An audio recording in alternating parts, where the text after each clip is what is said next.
Halo guys, assalamualaikum, selamat datang kembali di NN Top 11 channel.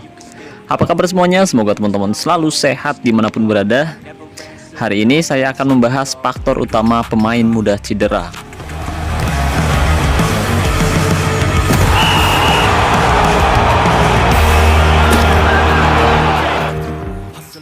Oke guys, tidak terasa sekarang kita sudah berada di pertengahan musim. Dan biasanya di pekan ini banyak manajer yang harus memutar otak karena timnya diterpa badai cedera. Dan biasanya badai cedera ini sering menimpa manajer pemula.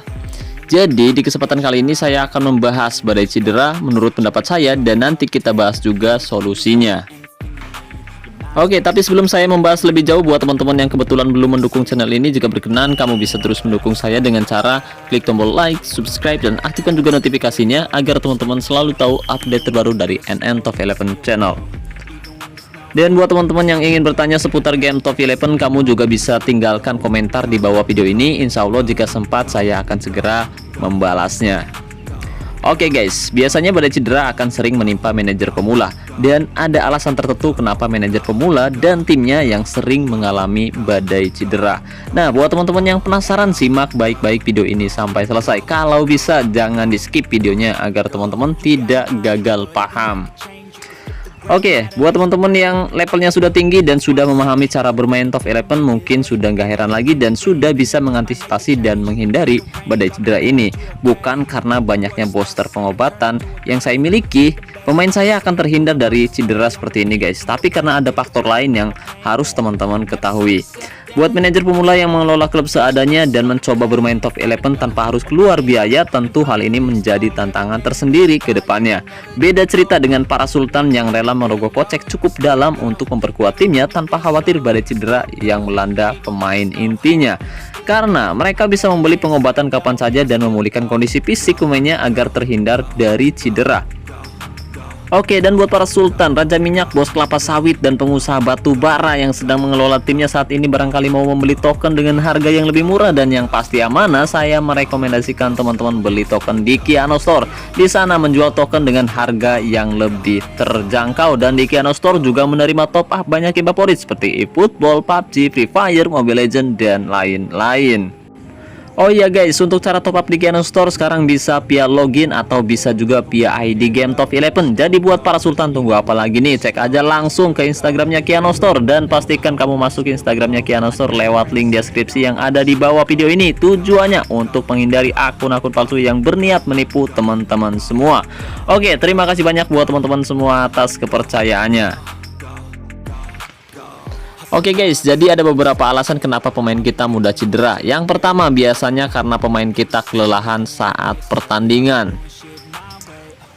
Kondisi pemain yang lelah membuat mereka menjadi rentan cedera, terlebih jika lawan menerapkan taktik dengan gaya tackle keras. Jadi untuk mengantisipasi pemain inti agar tidak kelelahan, pastikan sebelum pertandingan kondisi pemain kamu bugar dan kondisinya minimal di angka 85%. Lalu hindari taktik gaya tekanan tinggi dan gaya penjagaan man to man, karena dengan menerapkan kedua taktik tersebut secara bersamaan akan membuat pemain kamu kelelahan.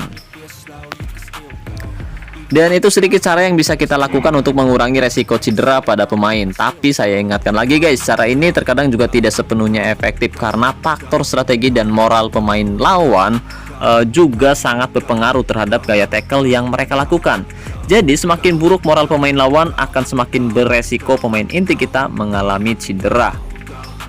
Jadi penting untuk memulihkan kondisi pemain kita setelah latihan atau memberikan istirahat yang cukup kepada pemain inti usai pertandingan.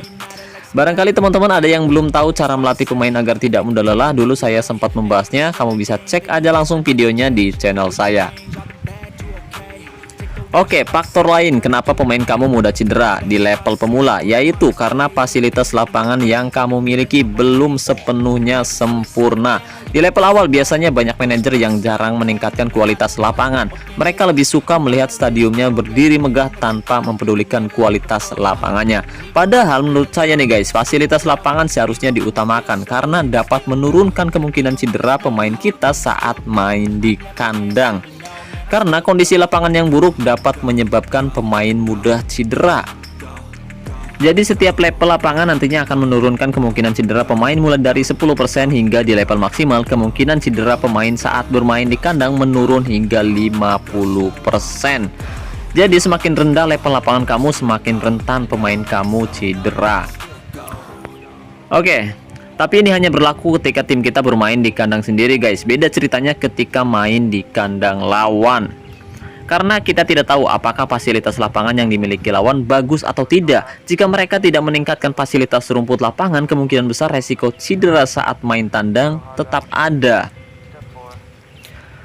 Oke, sekarang mari kita lihat akun level 2 di mana fasilitas rumput lapangannya belum sempurna.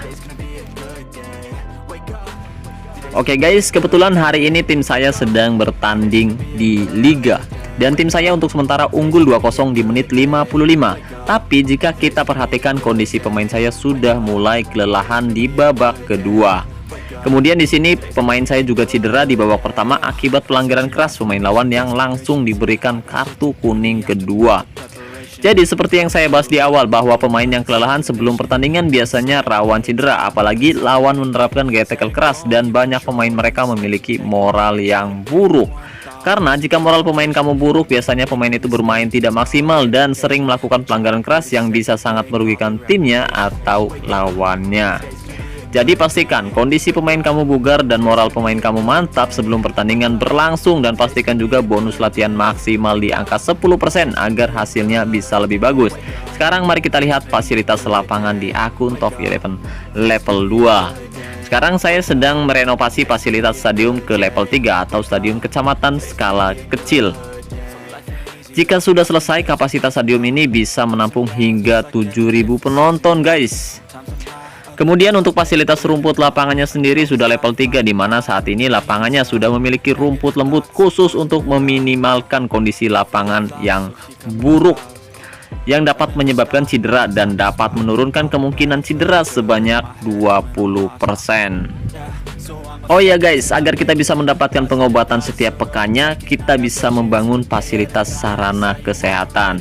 Dan akibat fasilitas level rumput lapangan yang masih rendah saat ini menyebabkan pemain saya masih dihantui badai cedera, entah itu bermain kandang ataupun tandang. Tugas kita di saat seperti ini memang cukup berat karena beberapa pemain inti kita cedera, sedangkan kita masih harus bersaing memperebutkan gelar juara. Apa yang harus kita lakukan? Tetap tenang dan mulai memberikan kepercayaan kepada pemain cadangan untuk melihat potensi mereka saat pertandingan. Dan saya percaya semua teman-teman pasti bisa melakukannya untuk tetap bersaing memperebutkan gelar juara. Oke, mungkin itu saja yang bisa saya bahas mengenai badai cedera. Terima kasih banyak buat teman-teman yang sudah menonton video ini sampai selesai. Semoga pembahasan kali ini bermanfaat. Dan terima kasih juga buat teman-teman yang selalu mendukung saya sejauh ini. Saya ucapkan wassalamualaikum warahmatullahi wabarakatuh. Salam olahraga, salam Top 11 Indonesia.